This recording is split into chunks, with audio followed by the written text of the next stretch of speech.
Welcome to the All About Us podcast, the podcast where we talk with people who are shaping today's creative and business landscapes through innovation, passion, and purpose. I'm your host, Carl Allen. Today, we're exploring the power of video in modern business, how a strong video strategy can drive visibility, growth, and connection. Our guest today is Robert Weiss, president of Multivision Digital, a New York-based video production and marketing company that provides a full spectrum of services from video strategy to production and promotion. With no prior experience in video production when he began, Robert has built a company that has produced over 1,600 videos for clients, ranging from solo entrepreneurs to global Fortune 500 brands. Through Multivision Digital holistic approach, businesses have seen real results: increased sales, improved SEO rankings, stronger client loyalty, and greater brand awareness. Robert, welcome to the All About Us podcast today. How are you doing, Uh, Robert? Great. Thank you for that introduction. And I'm honored to be part of that innovative, creative community that you have on this show. Feels good to be part of that community. I guess that's what we're trying to do, reach out to different people in different cultures and have them tell their stories so we can all understand that even though we may have some slight differences, we have more in common than what we think. The journey to video entrepreneurship. You started your company without any background in video production. Wow. What led you to take that leap into such a competitive field? It kind of just happened when I started the business and we were doing okay. 5 years into it, 10 years into it, we're winning these awards. And I'm like, I never thought that I would be doing this, but I'm so glad that I am. I really love what I do. It checks a lot of boxes. It's creative, it's business, it's challenging. Other people I work with, we have a lot of fun. That doesn't answer your question, but I was in digital marketing. I was a sales marketing person for web development companies back when nothing was out there. Everything needed to be built. Like people were paying us $1.2 million for a website build with the database backend, with some email marketing and content CMS capabilities that you could buy today for $50,000 to $100,000, maybe even less. So I saw the adoption of websites. I saw the adoption of email marketing when it was spam. Nobody was using it. Everybody hated email. But now it's like an undisputable part of everybody's digital communication methodology. And then SEO, for example, right? That's another one. Social media. All these digital marketing tactics were once poo-pooed by many people. People didn't think they needed it, but now they're indispensable. So when I saw the power of video and what it could be doing from a communication standpoint and just to explain things, I'm like, wow, that is a sales tool. It's a marketing tool. That's a conversion tool. So I started and I started slow. I mean, my first couple deals were like 1,800, 2,000. I didn't know what I was doing. And today, we have Fortune 500, Global 500 clients, small business. We got like so many different types and shapes and sizes of clients, and we're really helping businesses to understand there's many, many applications of video. At the end of the day, video is just content, and people are creating content all day long. So what video looks like for Carl might be different than what video looks like for Robert, but still there's a place. Once again, you had to have had some innate talent, some talent that you didn't know anything about. Because once again, this is a creative art sort of thing.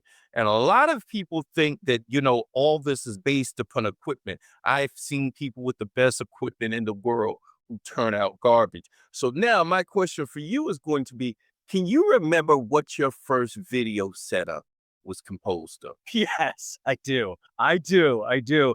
And thank you for saying that because I say that all the time. Video is so much more than the cameras and equipment. There's a lot of professional services that go into video that people just don't value. They're starting to. Yeah. So my first video, I did it bass backwards. I kind of again didn't know what I was doing, but we pulled it off. There was a lot of stops and starts in that way. Thankfully, the client was very forgiving. And I think they still use that video like 15 years later. I mean, it's low quality. I think we shot it on tape. So what was your setup? I may have some of my listeners who may be interested in something like this. What was your initial setup? What was it composed of? Setup meaning, what do you mean by that? Equipment. Equipment. We had like one camera, a very not so great set of lights, did voiceover, we had some motion graphics animation, we did a live shoot. It was at a rubber company in Trenton, New Jersey, right? It was like at the time 100-year-old rubber company, Pierce Roberts. I think the video is still on their website because they're so old school, and that's like the only video they've done in the last 20 years. But again, how we approached it, it's not so much the cameras and equipment, because today people are like, oh, well, use phones. Well, phones are really good if you use them properly. And sometimes we use phones in our shoots as well, but mix that into other stuff. It's more about what I say. It's about the message, first of all, when you get to the video. And when you start thinking about video from a high level, where am I going to get started standpoint, I said, like earlier, the way Carl uses video is different the way Robert uses video, but they both should answer the question first. When you first start thinking about video, forget about video. Is Carl launching a new product? Whereas Robert has already got the product launched and now is nurturing people or driving leads from an SEO standpoint. Those are two very, very different business objectives that companies create content for. From a video standpoint, the type of content that I would create for a product launch versus an SEO strategy are very different. They might be the same budget, by the way, dollars, but what I create and how I go about creating the recipe, if you will, is very, very different. So when you first start thinking about video, forget about video. And then when you have attached a strategy, product versus SEO, think about the message, the message, the message, the message. What would you say to somebody standing in front of you? That becomes your message that a company like mine now needs to put visuals to. Okay. Building a successful company from the ground up is no small feat. Looking back, what was the moment that confirmed to you that you were on the right path?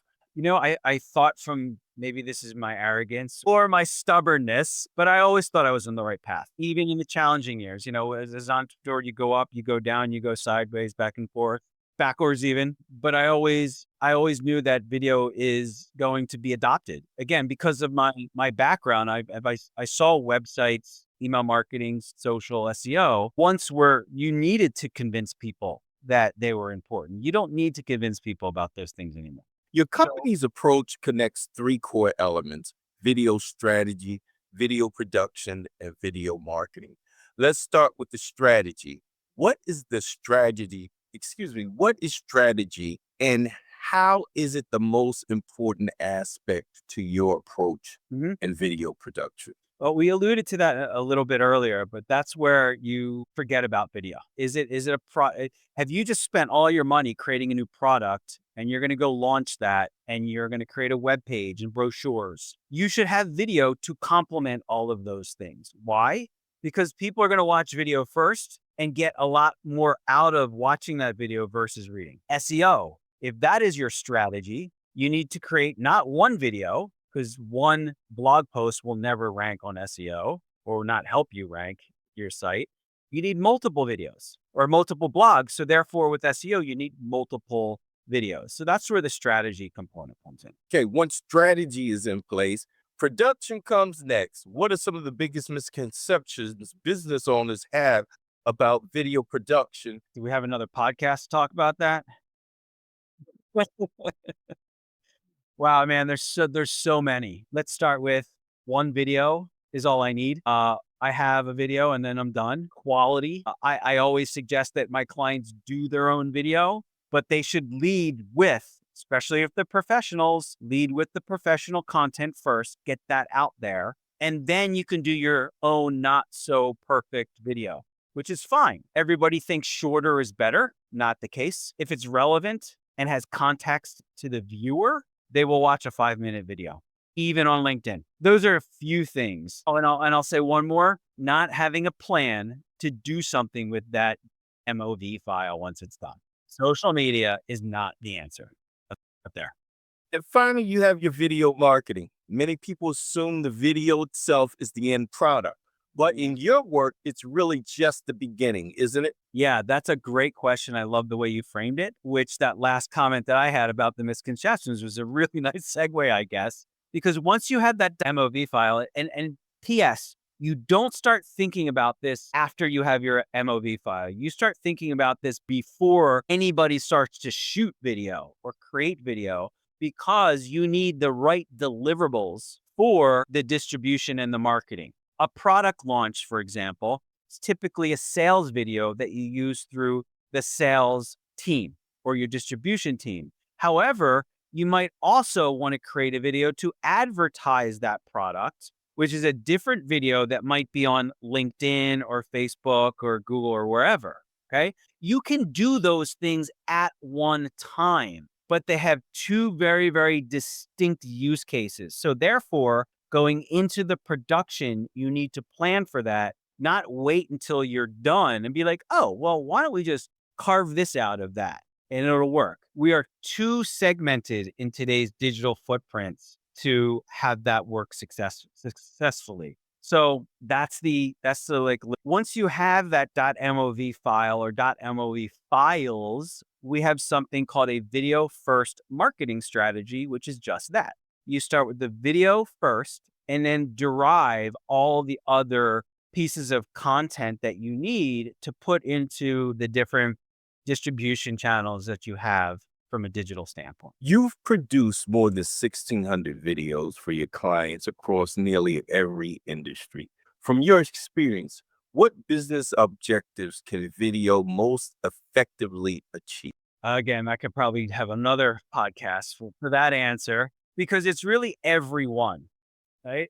Whoever is listening or watching, think about all the content you're creating today and what part of the sales, marketing, advertising, recruiting, awareness, crisis communication, thought leadership, objective you're creating that content for. That's what video fits into because video gives the most amount of information in the shortest amount of time. It helps communicate. I think that sales is the big hack, if you will, with video. There's not a lot of companies out there really creating videos for the sales process, AKA a brochure.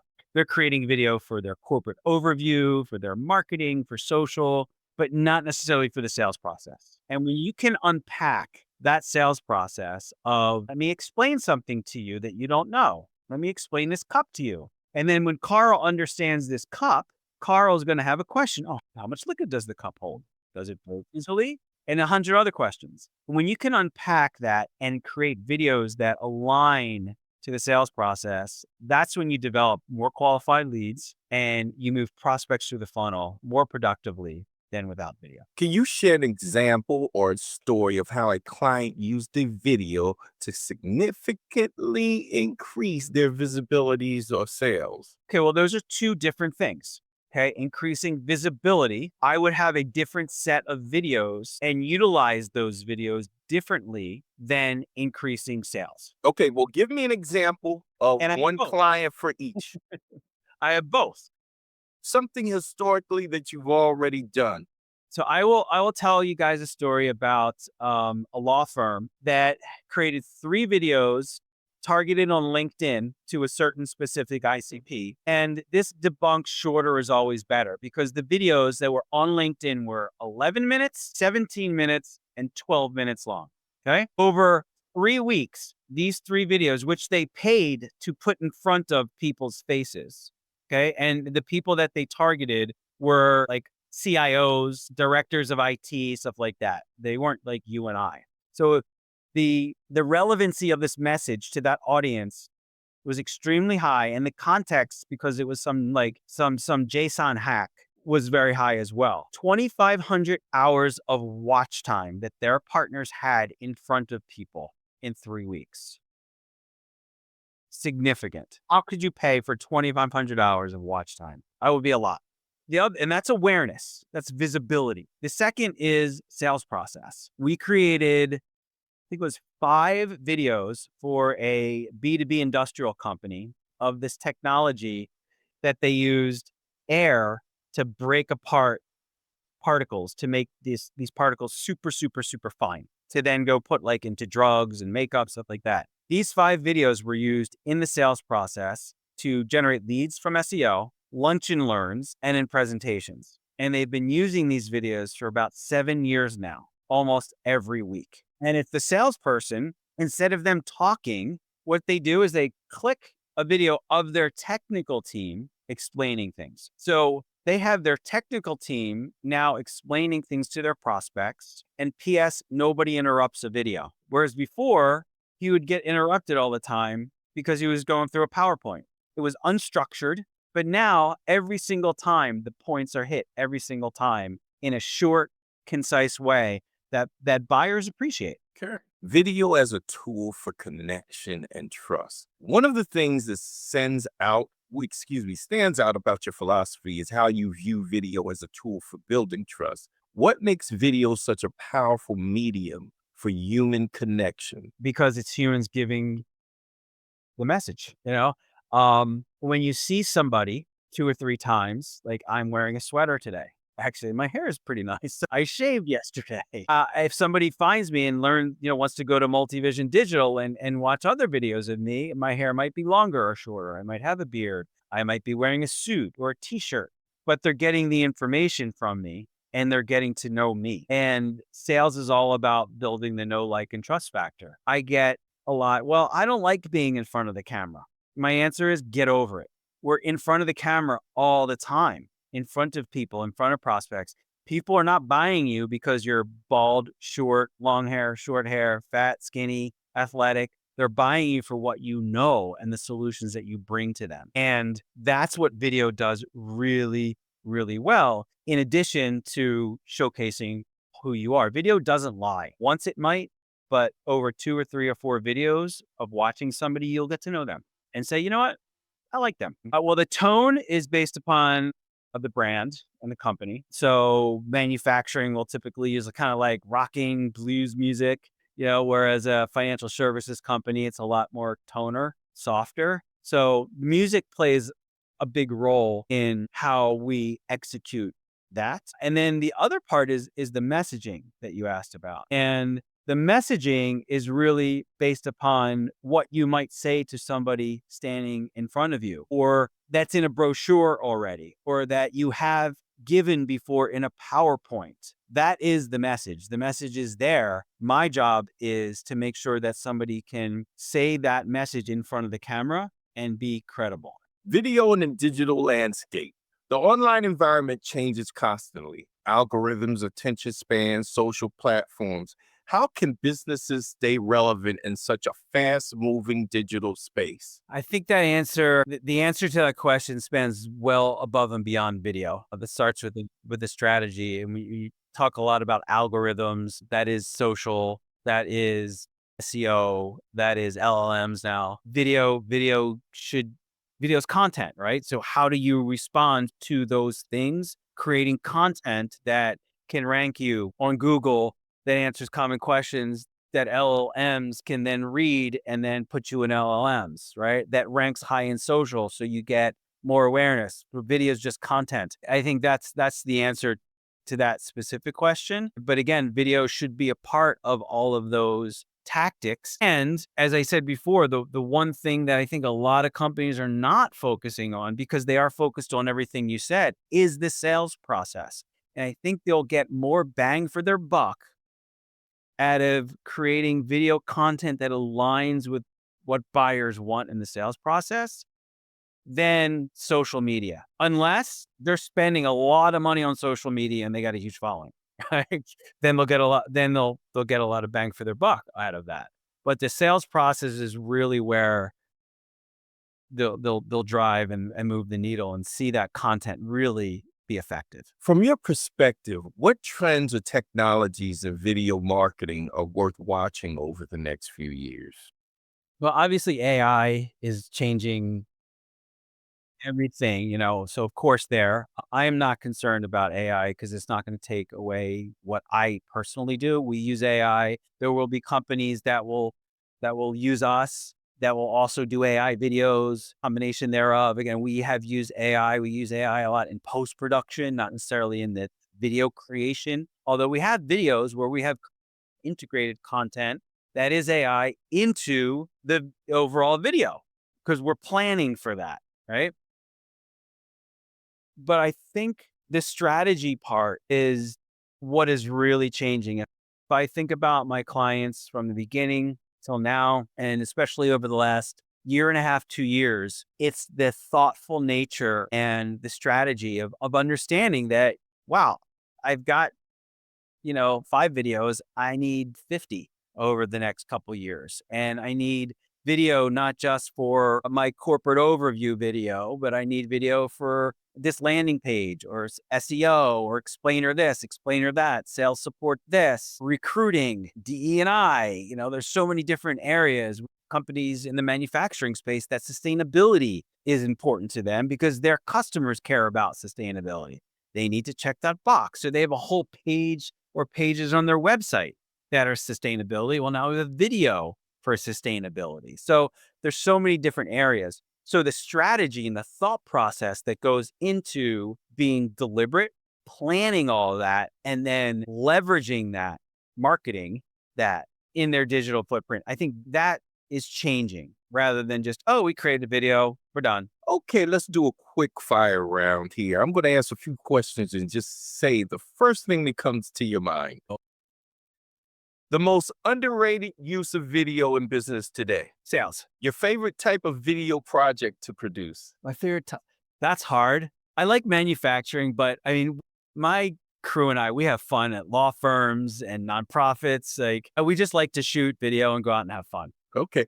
The Yeah. one mistake businesses make most often in video marketing. Not having a plan to market the video before they get the final file. Platform every business should be using right now. YouTube. One word that describes what video means to you. Adoption. Okay, adoption. Okay. For entrepreneurs who are just starting out, especially for those without a marketing background, what's the simplest way to begin using video effectively? Answer questions on camera that they're getting asked in person. Okay, makes sense. Even Annabelle agrees with that. Okay, you said before that video isn't just for selling. It's for education and engaging. Why do you believe education is such a key part of marketing success? Well, I'm going to flip that around because education and informing is selling. We're in a world today that you can be 80% through the sales process with the company and they're online and they shift gears left and right because everybody can get information. It's who can inform and educate them the best and make it easy for them to understand. And that's what video does. Okay, Robert, we're going to go into flip mode now. Flip mode, you get to ask me 3 questions. Okay. What would you say to a first-time entrepreneur just starting out is the most important thing to do in the first 3 years of their business? First 3 years is I would tell them, one, have multiple streams of income if you don't have, a large saving account or something, because, success for some doesn't come overnight.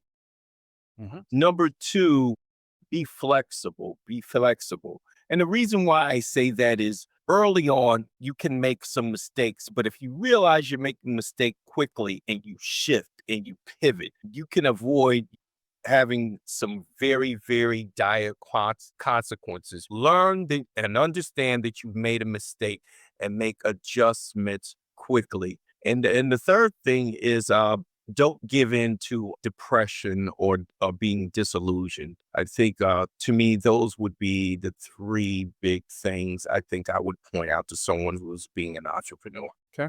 Second question, what's your favorite go-to business book? That's bad. I don't do business.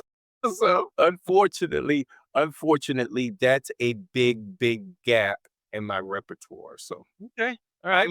I'm more of a science, was a research scientist for many years, attended and graduated medical school, and then I'm also on the creative side. It's never really on the business side. Gotcha. Okay. All right. Okay. Final question. Which side of a black and white cookie you like the most? The whole cookie. I, That's you know, right. if you take any, Non-discriminatory. you well, no, because it's kind of like if you take any part of it alone, if you take the one part away, you don't get the whole experience. And I think that that's one of the things that we understand even in the global concept if you step back and look at America as a whole. If you start carving out entire history of a particular group, I'm not saying like whitewashing it or making it look like it never happened. I mean like totally erasing it. America is today. So if you made all of the Italian immigrants, if you could make wave a wand and they never came here to the United States, or you could wave a wand and say all the Irish immigrants never came to the United States, or no slaves ever came to the United States. You miss a You're lot of the talking flavor. I mean, it's not the same. It just isn't the same. So for me, it's the whole cookie that makes this thing work and makes this thing happen. So when I eat a black and white cookie, I go straight down the middle to begin with. I But don't eat see, black and white cookies a lot, but when I do, yeah, I enjoy them. everybody does it differently. Everybody does it differently, and that's just my whole approach. And I don't nibble at a cookie. I eat a cookie in two bites. Okay, legacy and vision. You've built a company that's helped businesses large and small tell their stories visually.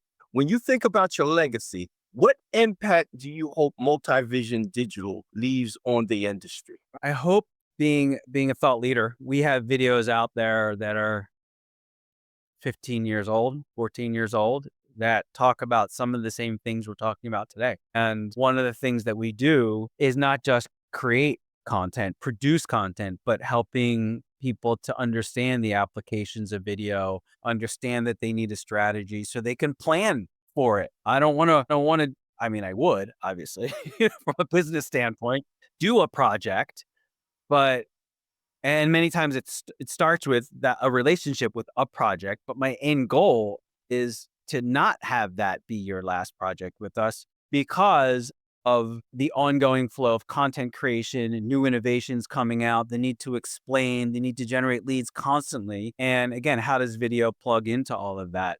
So that is my end goal. And I hope that's my legacy where organizations will look back and be like, yeah, like they were one of the leaders in doing this back in 2011, and they led by example. What's next for you and your team? And are there new directions or projects that you're excited about working with? Yeah, there's a couple. The first sexy one is drones. There is a new type of drone called an FPV drone, and like that, oh, they're super cool. They just allow us like between me and the computer, like literally the drone can fly like right here, like curving, like super cool. They're custom built. The controls like, are higher level than the typical drones that are out there. And then the typical movements like this, those are really cool. And then the other thing is personalization, where everybody understands like personalized email newsletters, for example, dear Carl, dear Robert, throwing different things in there. So we're creating videos that have not just names in them, companies in them, but you could have like, if you know that person is a man or a woman, you can now show a man or a woman because you know that they're a man. You could use data to personalize the video. So any data you have in a spreadsheet, now you could throw in that. You could do calculations in there. You could pull API data. There's a lot of cool things that you can do. We're just scratching the surface with what you could do there. We've done personalization stuff. But yeah, we're just starting to scratch the surface in personalization video. Now, Robert, you expose one of my vulnerabilities here online. So now, for a person like myself, and I'm always interested in growing and looking into new things, since I've never even picked up a business book, what would be a business book that you would recommend for someone like me that would be easy for me to digest? I'll just go with my favorite one ever. Good Okay. to Great. Good to Great. Jim Collins. Read Good, that. I great, don't know how Jim many years Collins. ago. I still mark it. It's still marked up. I still pull it off the shelf every once in a while. I'll be picking that up today. Thank you. Okay, Robert, where can my listeners or anyone accessing this video, where can they reach you and your team? Give us all your information verbally. It's going to be on the show notes and all on all the actual promos. The links Okay. will be there, but I just want to give you like 30 seconds to Thank give you. us all your own personal information here. Well, I'll give you three websites depending on who you are. You're a B2B company, professional services, real estate, software nonprofit, go to multivisiondigital.com. If you are in manufacturing or B2B industrial, go to videoformanufacturing.com. And then if you are a little bit more on the creative side, agency related or a big brand, go to Multivision. So those are three different websites that have three different distinct ICPs and relevant content for all of them. It's nice how you've segmented those out for different customer bases. Okay, Robert, thank you for sharing your journey and your expertise with us today. It's inspiring to see how your commitment to strategy and creativity has helped so many businesses communicate their value more clearly. Before we close, I just want to thank you for just really coming on and just really introducing me and my listeners to such a diverse field that I mean, we see it and we interact with it every day, but we never really think about the intricacies of the business as itself. Do you have any lasting words you would like to put out there? I would just say if anybody is still listening, because I know this is like the end of the podcast, most people tune out. But if you have any questions, reach out. My contact information is on all of those websites. I'm happy to have a 10, 15-minute, 20-minute call with anybody just to help them and guide them. No Okay, expectation. Robert Weiss, thank you again for joining us. To everyone listening, remember, video is more than content. It's a conversation between your business and the people you serve. I'm Carl Allen, and this has been the All About Us podcast. Have a great day.